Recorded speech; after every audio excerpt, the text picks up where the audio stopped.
Hello दोस्तों, कैसे हो? आपका स्वागत है त्रिपाण स्टडी सेंटर में। आज जो हम करने जा रहे हैं BA first year semester first Punjab universities. इसमें आज जो हम करेंगे पंजाब का इतिहास और संस्कृति बुक के अंतर्गत जो है एससीपी का जो है चैप्टर जो काफ़ी महत्वपूर्ण है, history and culture of Punjab. इसके अंतर्गत हमारा जो आज चैप्टर आया है, सिकंदर के आक्रमण का सामाजिक एवं सांस्कृतिक जीवन पर क्या प्रभाव पड़ा। तो ये काफ़ी महत्वपूर्ण चैप्टर एससीपी की होने वाला है। इसमें हम हर एक विचार को विस्तार पूर्वक चर्चा करेंगे, हर एक पहलू पर जो है विस्तार पूर्वक अध्ययन करेंगे। लेकिन ये सब तब होगा जब हम जो है चैप्टर स्टार्ट करेंगे। लेकिन चैप्टर स्टार्ट करने से पहले एक बात जो मैं हमेशा कहता हूँ, जिसको आपको सोचना भी चाहिए, विचार भी करना चाहिए और इवन अमल भी करना चाहिए, वो ये है कि जब भी वीडियो देखिए पूरा देखिए, क्योंकि अधूरा जानकारी सदैव खतरनाक होता है। साथ में एक इम्पोर्टेंट बात ये भी रहता है, अगर आप पहली बार वीडियो देख रहे हो तो लाइक शेयर सब्सक्राइब करना मत भूलना, क्योंकि दोस्तों लाइक कीजिएगा तो बनाने वाले का मनोबल बढ़ता है, सब्सक्राइब कीजिएगा तो इससे ये होता है कि जब भी मैं कोई वीडियो डालूंगा उसका नोटिफिकेशन आपको समय रहते मिल जाएगा। और देखिए शेयर का मतलब ये होता है कि आपके थ्रू ना जाने किन बच्चों को हेल्प मिल जाए, ये आप भी नहीं जानोगे, इसलिए जो है आप शेयर जरूर करो, ठीक है। व्हाट्सएप स्टेटस पे भी लगाओ। दोस्तों आरएनएसएस सेंटर जो है कई मानने में बहुत से बच्चों के लिए हेल्पफुल है, चाहे वो 8th क्लास हो, 9th 10th 11th 12th हो, चाहे वो एनआईएस बोर्ड के बच्चे हों, ठीक है, चाहे बीए एमए के बच्चे हो, सभी क्लासों के लिए कुछ ना कुछ जो है त्रिपाण सेंटर में उपलब्ध है। तो इसलिए आपके लिए ज़रूरी है कि आप सब्सक्राइब करके इसको चैनल को जो है सेव कर लो, नहीं तो बाद में अगर रिसर्च करोगे तो शायद आपको ये चैनल प्राप्त ना हो। तो इसलिए सोचना नहीं, विचार नहीं करना है, सब्सक्राइब करके जो है अपने पास सेव करना है। दोस्तों ये तो बात था आपके लिए, लेकिन अब देखते हैं हमारा आज टॉपिक क्या है। यहाँ पर जो हम कर रहे हैं BA first year semester first Punjab का इतिहास और संस्कृति, यानी SCP, history and culture of Punjab. हम जो यहाँ पर क्वेश्चन कर रहे हैं सिकंदर का भारत पर पड़े प्रभाव, हम जो कर रहे हैं सिकंदर के आक्रमण का सामाजिक एवं सांस्कृतिक जीवन पर प्रभाव के चैप्टर के अंतर्गत हमारा अगला टॉपिक जो आया है, जो काफ़ी महत्वपूर्ण है, सामाजिक एवं संस्कृति प्रभाव। सिकंदर के समय जो भारत पर सामाजिक और संस्कृति प्रभाव पड़े उस पर हम एनालाइज कर रहे हैं।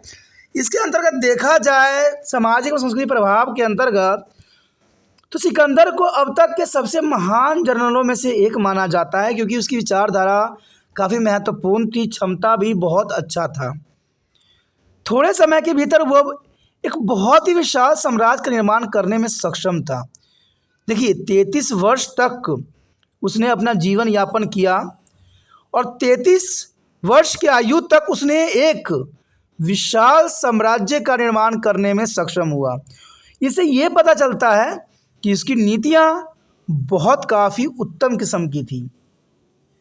इसके अलावा उसने उन लोगों के प्रति एक मैत्रीपूर्ण दृष्टिकोण का पालन भी किया, क्योंकि देखा जाए तो भारत पे आक्रमण जरूर करता था, जो है राजाओं को जरूर हराता था, लेकिन उसका विचार उनका साम्राज्य को हथियाना नहीं था। उसका सिर्फ उद्देश्य मैत्रीपूर्ण संबंध बनाना था।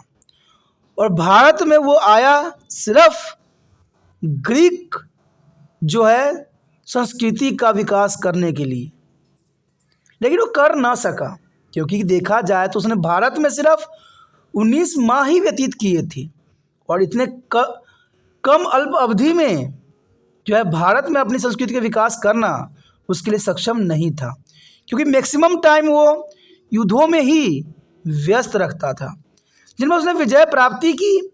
और कहते हैं इस प्रकार उसने यूनानी और एशियाई देशों के बीच एक संस्कृति पुल की स्थापना किया। एशिया देशों के बीच संस्कृति जो है पुल की स्थापना किया, और एक सेनापति और एक राजनेता के गुणों के संयोजन के लिए उन्हें सिकंदर महान भी कहा जाता है। क्योंकि आपने सुना भी होगा सिकंदर महान, कि सिकंदर बेशकली भारत पे इतना समय व्यतीत ना कर सका, लेकिन इसकी महानता को हम नज़रअंदाज भी नहीं कर सकते हैं। कई ग्रीक इतिहासकार, विशेषकर मेगनीस, जो चंद्रगुप्त मौर्य के दरबार में ग्रीक राजदूत के रूप में 302 से लेकर 298 BC तक रहा, काफ़ी समय महत्वपूर्ण था, ने भारत के बारे में अपने अनुभव लेख बंद भी किए और यह सभी लेख प्राचीन इतिहास के पुनर्निर्माण में सहायक होते हैं। मैगनीज की प्रसिद्ध पुस्तक इंडिका में दी गई जानकारी से भारतीय इतिहास के निर्माण में हमें बेहद मदद मिली है और काफ़ी ज़रूरी है। देखिए एग्ज़ाम में क्वेश्चन पूछ सकता है एग्जामिनर कि इंडिका पुस्तक की रचना किसने की, तो किसने की? मैगनीज ने की। किस समय काल में की? चंद्रगुप्त मौर्य के दरबार में। चंद्रगुप्त मौर्य के दरबारी लेखक था, इतिहासकार था और कहाँ का रहने वाला था? ग्रीक का।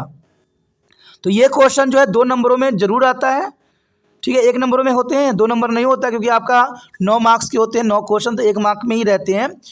तो 1 मार्क्स में ये पूछा जा सकता है और एससीपी में आपको पता ही है कि 45 मार्क का होता है, तो इसमें 1-1 मार्क्स भी आपके लिए काफ़ी महत्वपूर्ण रखता है। तो ये क्वेश्चन एग्जाम में हमेशा आया है। मैगनीज ने कौन पुस्तक लिखी? तो इंडिका लिखी। किस देश के रहने वाला था? ग्रीक का था। और किस समय काल में, किस राजा के समय काल आया था? तो चंद्रगुप्त मौर्य के समय काल में आया था, ठीक है। तो ये काफ़ी महत्वपूर्ण जानकारी है। और इस पुस्तक में समय के भारत के सामाजिक, आर्थिक, राजनीतिक और देखा जाए तो धार्मिक स्थिति काफ़ी इसने प्रकाश जो है मैगनीज ने डाला था। सिकंदर का सोचना था कि उस समय की ग्रीक सभ्यता काफ़ी विकसित थी एवं दुनिया का सर्वश्रेष्ठ सभ्यता थी। ये सिकंदर का सोच था। अंततः वो इसका फैलाव भारत में भी करना चाहता था, भारत के लोगों को भी अपनी संस्कृति बताना चाहता था और इसलिए यह संभव है कि ग्रीक संस्कृति और राजनीतिक योजनाएं भारतीय सभ्यता को सुधारने में मददगार रही। तो वो सिर्फ भारत में भलाई के उद्देश्य से आया था, उसका उद्देश्य भारत पर कब्जा करना नहीं था। इसलिए इसको महान योद्धा के रूप में जाना जाता है। आगे हमारे समक्ष आएगा यूरोप से सीधा संपर्क। चलिए देखते हैं यूरोप से उसका संबंध किस प्रकार का था। हमारे समक्ष जो आया है यूरोप से सीधा संपर्क। देखिए सिकंदर के आक्रमण से भारत का यूरोपीय दुनिया से सीधा संपर्क हो सका, क्योंकि सिकंदर के कारण ही दुनिया में यूरोपीय देश है उसका जो है संपर्क हुआ। और सिकंदर के आक्रमण के बाद भारत तक पहुंचने के 4 रास्ते हो गए, जिनमें 3 रास्ते थल मार्ग थे और 1 रास्ता जल मार्ग का था। और इससे पूर्व और पश्चिम की दूरी भी कम हुई और दोनों देशों के लोगों के बीच निकटता बढ़ती चली गई। बेशक 19 माह बहुत कम समय काल था, लेकिन इस समय काल में सिकंदर ने बहुत कुछ करने की कोशिश किया। स्वतंत्रता पूर्वक जो है इधर से उधर जाना संभव हुआ, यानी देखा जाए तो सब सिकंदर की ही कोशिशों का परिणाम था कि लोग यहाँ से वहाँ जाने में सरलता महसूस की। मलपा, दरार, काबुल घाटी एवं समुद्री रास्तों को, जो कि मकरन मिक्स के समुद्री किनारों से घूमकर जाता था, ये सभी नए रास्ते बन गए और नए मार्गों ने दोनों देशों के बीच वाणिज्यिक संबंध को काफ़ी बढ़ावा दिया। और ग्रीक व्यापारी और शिल्पकार भारत के साथ व्यापार करने के लिए इस मार्ग का उपयोग करते थे। तो ये सब जो यूरोप के से सीधा संपर्क जो है सिकंदर के कारण ही हुआ, जिसे व्यापार जो है काफ़ी महत्वपूर्ण हुआ और इसके लिए उन्होंने दरारों का उपयोग किया। आगे हमारे समक्ष है भारत के बारे में जानकारी का प्रसार, यानी भारत में जानकारी का प्रसार। तो यह काफ़ी महत्वपूर्ण टॉपिक है। कहते हैं आक्रमण के बाद यूनानियों को स्पष्ट रूप से भारत के बारे में पता चला। उनके साहित्यकारों ने अपने कार्यों में भारत और भारतीयों के बारे में लिखना शुरू किया। इससे पहले लिखने की कोई प्रावधान भारत में नहीं थी। ये कई देशों में प्रदर्शन किए गए और अध्ययन भी किए गए और विदेश रूप में यूरोप में भी, और भारत और इसके लोगों के बारे में जानने के लिए यूरोपी काफ़ी इच्छुक थे और वास्तव में इन ग्रीक खातों में पश्चिमी दुनिया को भारत और भारतीय से परिचित भी करवाया। तो कहते हैं भारत के बारे में जानकारी का प्रसार हुआ। भारत हर एक देश में लोग जानने लगे कि भारत एक देश भी है जहाँ पर इस प्रकार की संस्कृति है। हालांकि ग्रीक लोग सिकंदर के आक्रमण से पूर्व भारत के संबंध में जो है कुछ जानकारी जरूर रखते थे। सिकंदर के आक्रमण से पहले ग्रीक लोग को थोड़ी मोड़ी जानकारी भारत के बारे में ज़रूर थी। पर यह जानकारी शायद यात्रियों के शानदार खिस्सों की प्राकृतिक ही थी, खिस्सों में सुनाई जाती थी। अब पहली बार ग्रीक और भारत के बीच नज़दीकी का संपर्क हुआ। यकीनी ग्रीक लोगों ने भारत में जो देखा उससे काफ़ी वो लोग प्रभावित हुए और उनको बहुत कुछ भारत से सीखने को मिला। उसके पश्चात हमारे समक्ष है ग्रीक राज्यों की स्थापना व प्रभाव। ग्रीक राज्यों की जो स्थापना कैसे हुआ और इसका प्रभाव हमें क्या देखने को मिला। सिकंदर अपने पिछले उत्तर पश्चिमी भारत में अनेक छोटे छोटे राज्य छोड़ गया था। सिकंदर अपने पीछे उत्तर पश्चिम भारत में अनेक छोटे छोटे राज्य छोड़ गया था, जिसके कारण बाद में भारत ग्रीक संबंध में प्रगाढ़ता आई और साथ ही साथ सामाजिक राजनीतिक संबंधों में प्रगाढ़ता काफ़ी देखने को मिला। हालांकि सिकंदर का भारत में स्थापित साम्राज्य अस्थायी नहीं रहा, क्योंकि सिर्फ 19 माह की अवधि तक ही वो भारत में टाइम स्पेंड कर सका। उसके बाद 33 वर्ष की आयु में उसकी मृत्यु हो गई। पर इसे इनकार नहीं किया जा सकता है कि ग्रीक राज्य में भारत का ग्रीक दोनों देशों को कई प्रकार से प्रभावित किया। यानी इस बात से इनकार करना संभव नहीं है कि ग्रीक ने भारत पे जो है अपना प्रभाव जरूर छोड़ा। इनमें से सबसे महत्वपूर्ण काबुल में, अलेक्जेंड्रिया, सिंध और झेलम पर बसोफला शहर थे। तो ये काफ़ी महत्वपूर्ण है। और इन क्षेत्रों के बाद में मौर्य का कब्जा हुआ, यानी मौर्य भी इस देश के कब्जा करने में फिरात में था। बेशक मौर्य अपने कुछ ही राज्यों से संतुष्ट था, भारत के कुछ ही राज्यों का जो है उत्तराधिकारी था, लेकिन ये भी जो है भारत को हर क्षेत्र पर अपना प्रभाव का दबदबा बढ़ाना चाहता था। लेकिन यूनानियों ने इस क्षेत्रों को पूरी तरह से नहीं छोड़ा।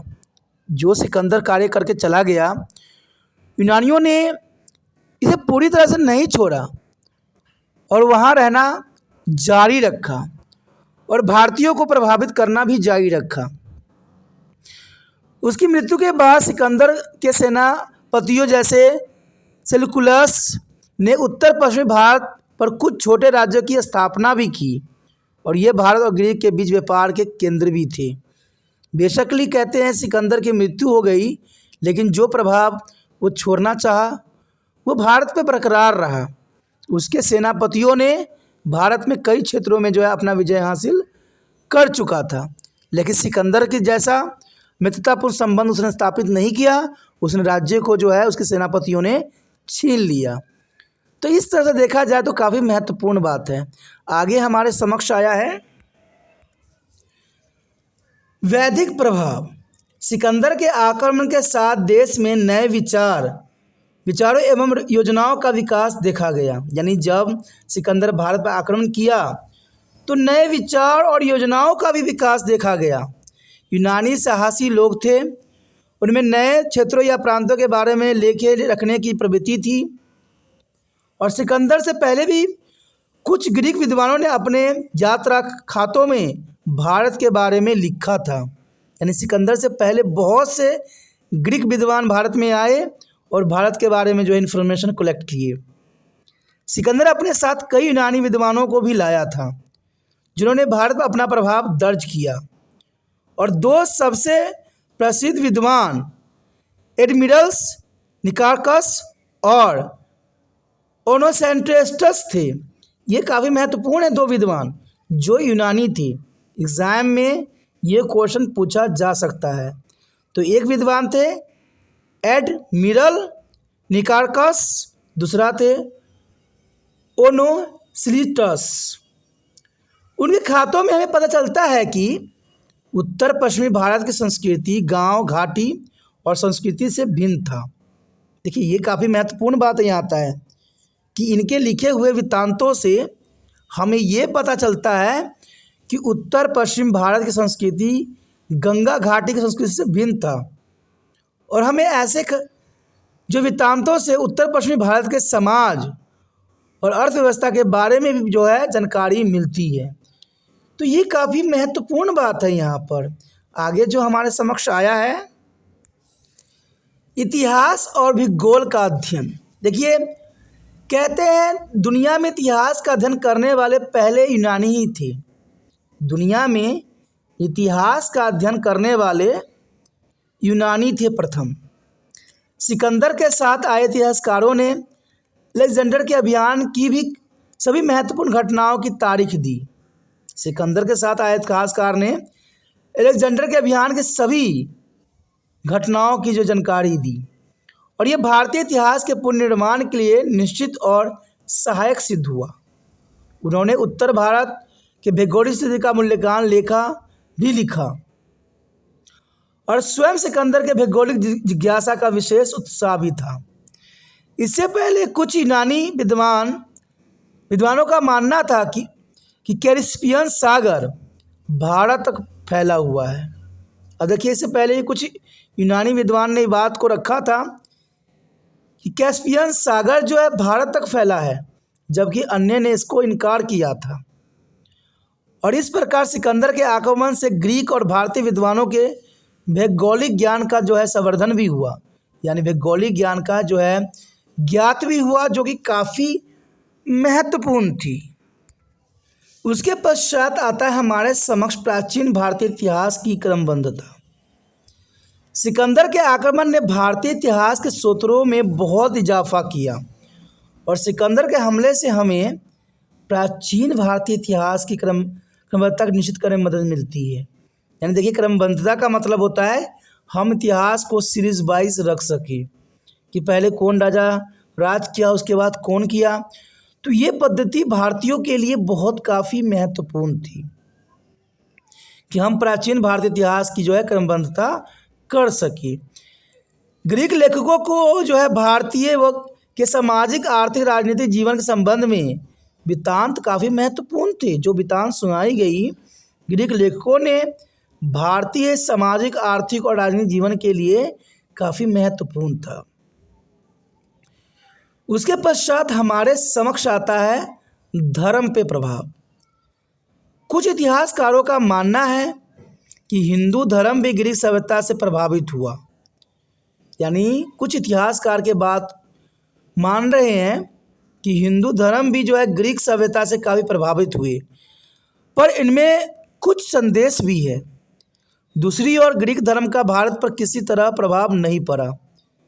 देखा जाए तो ग्रीक धर्म का भारतीय कि किसी भी प्रभाव नहीं पड़ा। हिंदू धर्म ज्यों का त्यों ही बना रहा और भारत की अहिंसा एवं तपश्चर्या का जो है ग्रीक दर्शन पर स्पष्ट प्रभाव देखा जा सकता है।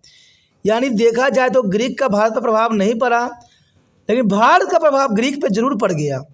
यानी यहाँ पर सिकंदर जो चाहता था वो हुआ नहीं और जो नहीं चाहता था वो प्रभाव देखने को मिला। और बहुत से ग्रीक लोगों ने हिंदू नाम तथा हिंदू धर्म को भी अपना लिया, लेकिन हिंदू लोग जो ये भारत के लोग थे वो ग्रीक लोगों की तरह अपना जीवन व्यतीत नहीं किए। तो ये काफ़ी महत्वपूर्ण बात यहाँ पर आता है।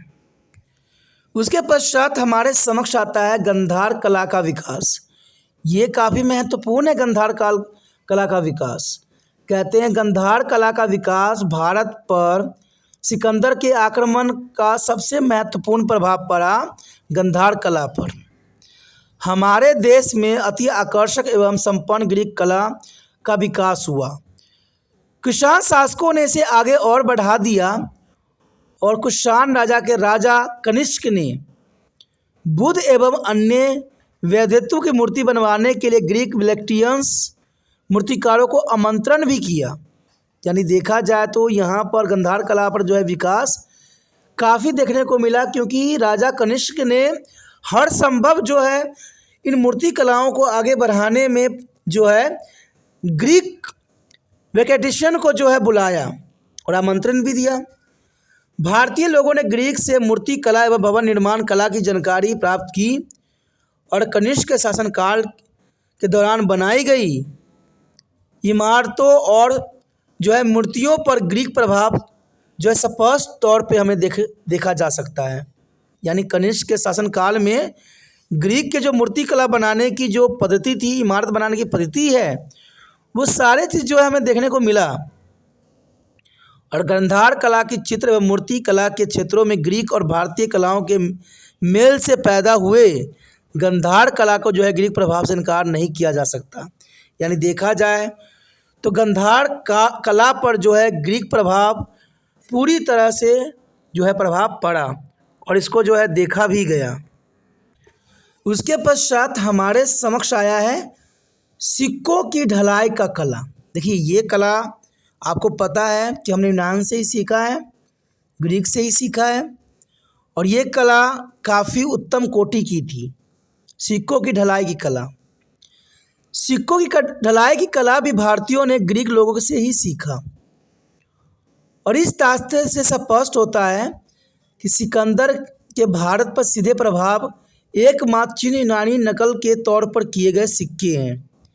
यानी देखा जाए तो यूनानी जो थे उनके सिक्कों का जो नकल भारतीयों ने किया और इसका प्रभाव हमें सिक्कों पर साफ तौर पे देखने को मिलता है। नमक प्रदेश राजा श्रुभूति यानी सोफिस्टेक्स जिसे सिकंदर ने भारत आक्रमण की शुरुआत में हराया था। ठीक है, सिकंदर ने भारत आक्रमण के शुरुआत में इसको हरा दिया था और ये एक ग्रीक मॉडल के सिक्कों का नकल तैयार भी की थी। इंडो ग्रीक राजाओं द्वारा पेश किए गए सिक्के से भारतीय मुद्रा प्रणाली में नव विचारों की जो है सूत्रपात हुई। यानी देखा जाए तो सिकंदर की जो भारत पे आक्रमण था इसका प्रभाव सिक्कों पर साफ तौर पे देखी जा सकती है और कहते हैं इंडो ग्रीक राजाओं द्वारा पेश किए गए नए सिक्के भारतीय मुद्रा प्रणाली में नव विचारों का जो है सूत्रपात हो गया। जैसे कि सांचों से सिक्का ढालना, चिन्हों व लेखों का उपयोग करना, शासकों के लिए चित्र बनाना और मोनोग्राम और देवताओं के प्रतिनिधित्व बनाना। तो ये सारे सिक्के पर जो है बखूबी देखने को मिलता है जो ज़रूरी भी है। उसके पश्चात हमारे समक्ष आता है ज्योतिष शास्त्र एवं चिकित्सा विज्ञान। कहते हैं इस तरह ज्योतिष शास्त्र पर भी ग्रीक सभ्यता का काफ़ी प्रभाव हमें देखने को मिला और चिकित्सा विज्ञान में भी भारतीय ने ग्रीक लोगों से काफ़ी कुछ सीखा और ग्रीक लोगों ने भी भारत से बहुत कुछ सीखा।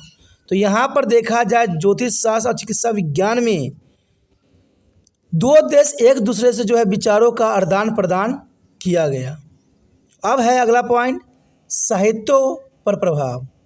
सिकंदर के आक्रमण से भाषा और साहित्य के क्षेत्र में भी कुछ विकास जरूर हुआ और भारतीय साहित्य ने ग्रीक कविता, नाटक और गद्य के विशेष विस्तार उधार भी ली। यानी देखा जाए तो ग्रीक ने कविता, नाटक और गद्य की विशेषताएं जो है भारतीयों से उधार में लिया।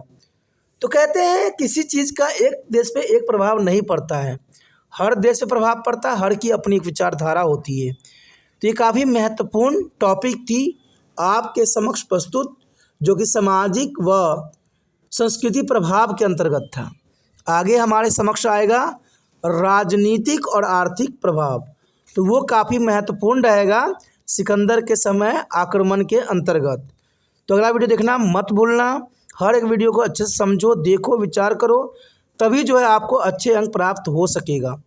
बीच में अगर गैप करते हो, नहीं देखते हो, छोड़ते हो, तो दोस्तों इससे क्या होगा, आपकी अधूरी जानकारी रह जाएगी और अधूरा जानकारी सदैव खतरनाक होता है। ठीक है, अगर आपको ये वीडियो समझ में आई, अच्छा लगा और दिल से आप तिरपान स्टडी सेंटर का मदद करने के विचार रखते हो, तो जितना हो सके इस वीडियो को शेयर कीजिए।